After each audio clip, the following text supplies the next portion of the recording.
Immanuel Kant considerava escandaloso que em mais de 2000 anos de pensamento filosófico, ninguém tivesse sido capaz de apresentar um argumento para provar que realmente há um mundo lá fora, externo a nós. Ele tinha particularmente em mente as teorias de René Descartes e George Berkeley, que consideravam que a comprovação de um mundo externo era impossível.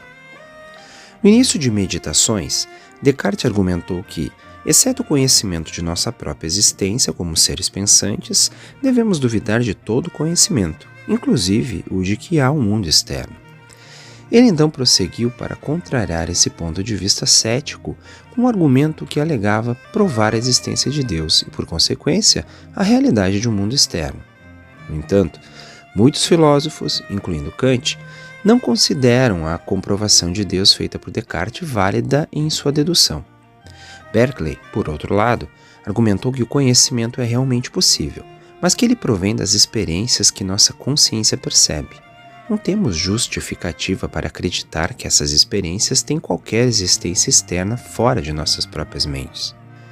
Kant queria demonstrar que há um mundo externo, material, e que sua existência não pode ser posta em dúvida. Seu argumento começa da seguinte forma: para que algo exista, deve ser determinável no tempo, isto é, devemos ser capazes de dizer quando ele existe e por quanto tempo. Mas como isso funciona no caso da consciência? Embora a consciência pareça estar mudando constantemente com um fluxo contínuo de sensações e pensamentos, podemos usar a palavra agora para nos referirmos ao que está acontecendo neste momento em nossas consciências.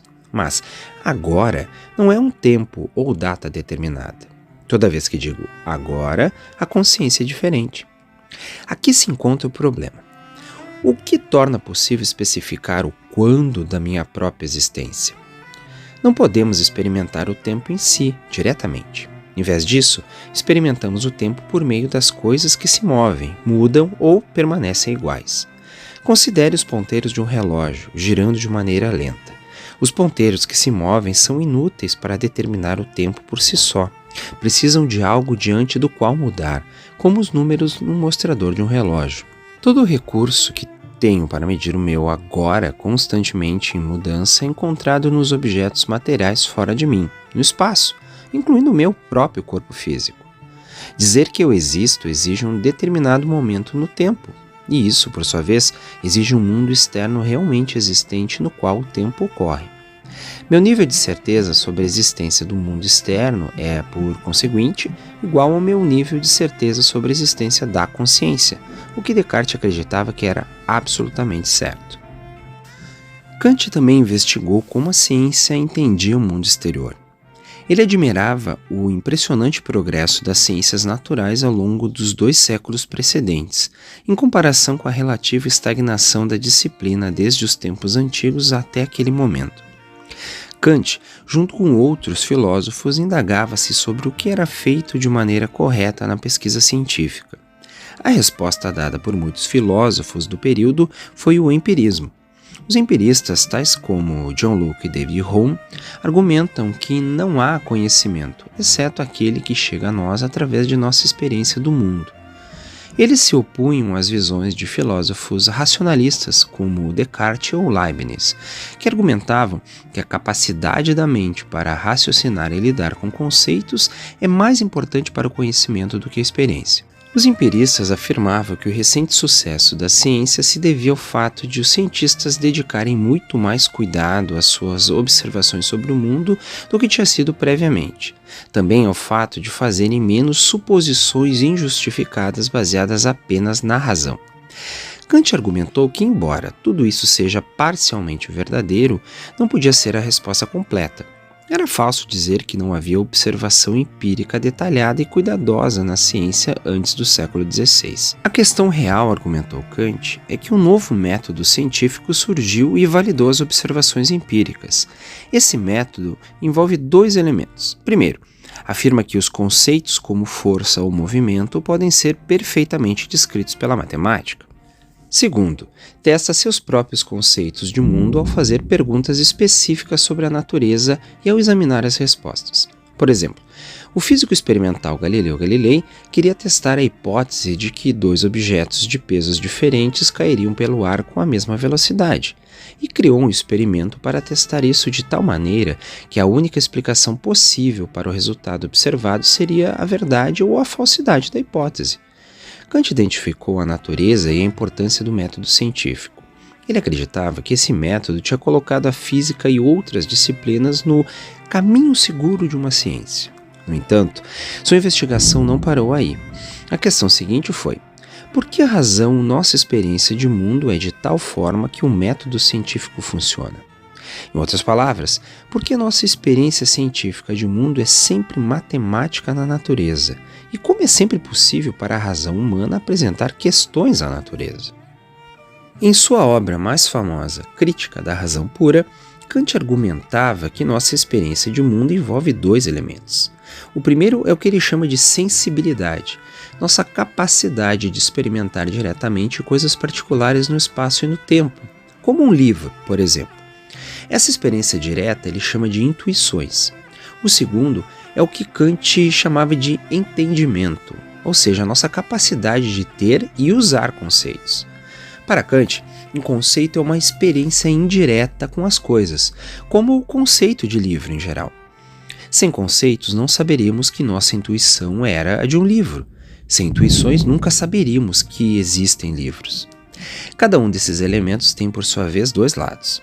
Na sensibilidade está a minha intuição de uma coisa particular no espaço e no tempo, como o livro, e minha intuição de espaço e tempo como tal, ou seja, minhas experiências com o espaço e o tempo que se assemelham em geral.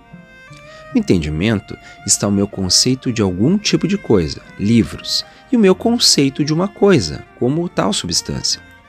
Um conceito como substância define o que significa ser uma coisa em geral, ao invés de definir algum tipo de coisa como um livro. Minha intuição de um livro e o conceito de um livro são empíricos. Como eu poderia saber qualquer coisa sobre livros a menos que tivesse deparado com eles no mundo? Mas minha intuição de espaço e tempo e o conceito de substância são a priori, o que significa que eles são conhecidos antes ou independentemente de qualquer experiência empírica. O empirista verdadeiro argumentaria contra Kant que todo conhecimento provém da experiência dos sentidos. Em outras palavras, nada é a priori. Eles poderiam dizer que aprendemos o que é o espaço ao observar as coisas no espaço, e que aprendemos o que é substância a partir da nossa observação de que as características das coisas mudam, sem que a própria coisa fundamental mude. Por exemplo, embora uma folha de árvore mude de verde para marrom e finalmente caia da árvore, ainda é a mesma árvore. Os argumentos de Kant mostraram que, ao contrário, o espaço é uma intuição a priori. A fim de conhecer as coisas fora de mim, eu preciso saber que elas estão fora de mim. Mas isto mostra que eu não poderia conhecer o espaço dessa forma. Como posso localizar algo fora de mim sem saber anteriormente o que fora de mim significa? Algum conhecimento de espaço tem de ser admitido antes mesmo que eu possa estudar o espaço empiricamente. Devemos estar familiarizados com o espaço a priori. Esse argumento tem uma consequência extraordinária. Como o próprio espaço é a priori, não pertence às coisas do mundo. Mas a experiência de coisas no espaço é uma característica da sensibilidade. Uma coisa em si, termo kantiano para algo que é considerado separado da sensibilidade e, portanto, exterior às nossas mentes, pode não ter nada a ver com o espaço. Kant usou argumentos similares para provar o mesmo em relação ao tempo. Kant então se dedicou a provar a existência de conceitos a priori, como a substância. Ele nos convida primeiro a distinguir dois tipos de alteração, variação e mudança. Variação diz respeito às propriedades que as coisas têm. Por exemplo, as folhas de uma árvore podem ser verdes ou marrons. Mudança é o que a árvore faz. A mesma árvore muda suas folhas de verde para marrom. Fazer essa distinção já é usar a noção de substância. A árvore, como substância, muda, mas as folhas, como propriedades da substância, variam. Se não aceitamos essa distinção, então não podemos aceitar a validade do conceito de substância. Estaremos dizendo que, em qualquer instante em que existe uma alteração, algo aparece ou desaparece. A árvore com folhas verdes seria aniquilada no mesmo instante em que a árvore com folhas marrons começaria a existir a partir do nada. Kant precisa provar, então, que essa última visão é impossível. A chave para isso é a determinação do tempo. O tempo não pode ser sentido diretamente. Em vez disso, sentimos o tempo através das coisas que se alteram ou não se alteram, como Kant já demonstrou. Se sentimos o tempo através da árvore com folhas verdes e também sentimos o tempo através da árvore com folhas marrons, sem que exista qualquer conexão entre as duas, então estaremos sentindo dois tempos reais separados. Já que isso é um absurdo, Kant acreditou que tivesse demonstrado que o conceito de substância é absolutamente essencial antes de adquirirmos qualquer experiência do mundo. E já que pela experiência de sentidos que aprendemos qualquer coisa empírica, o conceito de substância não pode ser empírico, mas exatamente é a priori. A posição filosófica que sustenta que certo estado ou atividade da mente é anterior e mais fundamental do que as coisas experimentadas é chamada de idealismo. E Kant nomeou sua própria posição de idealismo transcendental. Ele insistiu que espaço, tempo e certos conceitos são características do mundo que experimentamos. O que Kant chamou de mundo fenomenal, em vez de características do mundo em si, considerado separadamente da experiência dos sentidos, o que Kant chamou de mundo numênico. As alegações sobre o conhecimento a priori têm consequências positivas e negativas. A positiva é que a natureza a priori de tempo, espaço e certos conceitos torna possível nossa experiência de mundo. Espaço e tempo tornam nossa experiência matemática na natureza. Podemos medi-la segundo valores conhecidos. Conceitos a priori, como substância, tornam possível fazer perguntas sobre a natureza, tais como: isso é uma substância? E que propriedades ela exibe de acordo com quais leis? Em outras palavras, o idealismo transcendental de Kant torna possível que nossa experiência empírica seja considerada útil para a ciência. Do lado negativo, certos tipos de pensamento intitulam-se ciência e até parecem ciência, mas fracassam completamente. Isso ocorre porque aplicam às coisas em si intuições sobre espaço e tempo ou conceitos como substância, o que, de acordo com Kant, deve ser válido para a experiência empírica, mas não tem validade em relação às coisas em si. Como se parecem com ciência, esses tipos de pensamento são uma tentação constante para nós e uma armadilha no qual muitos caem sem perceber. Por exemplo, podemos desejar afirmar que Deus é a causa do mundo, mas causa e efeito é outro conceito a priori, como substância, que Kant acredita ser válido apenas para o mundo percebido, mas não para a coisa em si. Então a existência de Deus, considerado como geralmente é, um ser independente do mundo conhecido, não é algo que possa ser conhecido. A consequência negativa da filosofia de Kant, então, é colocar restrições um tanto severas aos limites do conhecimento. O idealismo transcendental nos proporciona um meio radical de compreender a distinção entre nós mesmos e o mundo externo. O que é externo a mim é interpretado não apenas como externo a mim no espaço, mas externo ao próprio espaço, e ao tempo, e a todos os conceitos a priori que tornam nossa experiência do mundo possível. E existem dois mundos: o mundo da experiência, que inclui meus pensamentos e sentimentos, e também a experiência das coisas materiais, como meu corpo ou livros, e o mundo das coisas em si, que não é precisamente sentido, e assim não pode de modo algum ser conhecido, e portanto devemos lutar constantemente para evitar que nos enganemos com ele. Nossos corpos têm um papel curioso a desempenhar em tudo isso. Por um lado, meu corpo, como coisa material, é parte do mundo externo. Por outro lado, o corpo é parte de nós, e o meio através do qual encontramos outras coisas usando nossa pele, nervos, olhos, ouvidos e assim por diante. Isso nos dá uma oportunidade de compreender a distinção entre corpos e mundo externo. O corpo, como um meio de minhas sensações, é diferente de outras coisas externas e materiais. A Crítica da Razão Pura é possivelmente a obra individual mais significativa da história da filosofia moderna. De fato, toda a disciplina da filosofia é com frequência dividida por muitos filósofos em tudo o que aconteceu antes e depois de Kant.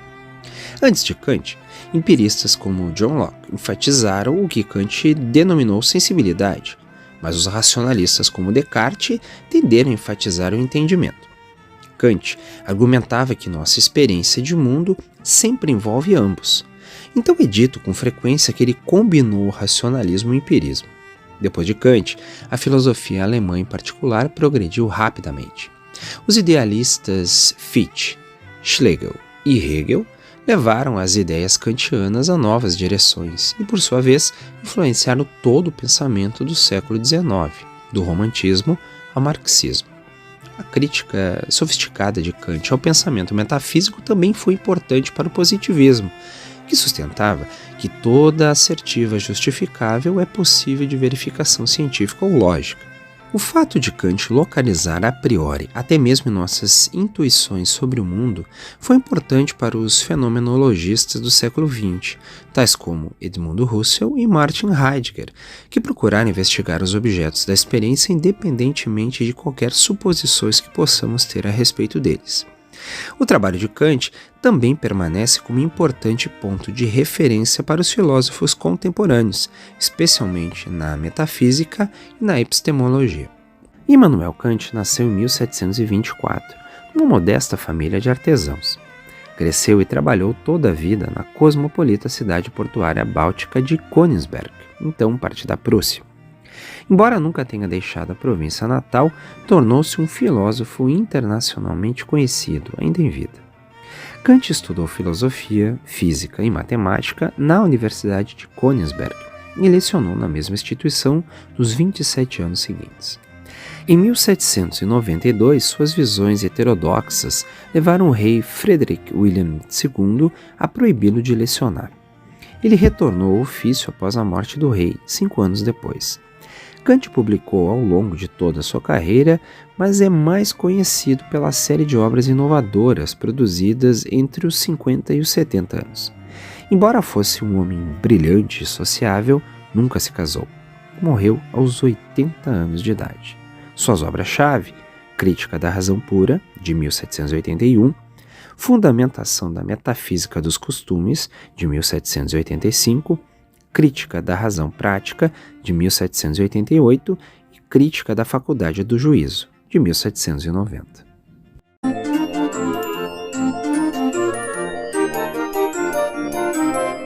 Pensar não dói.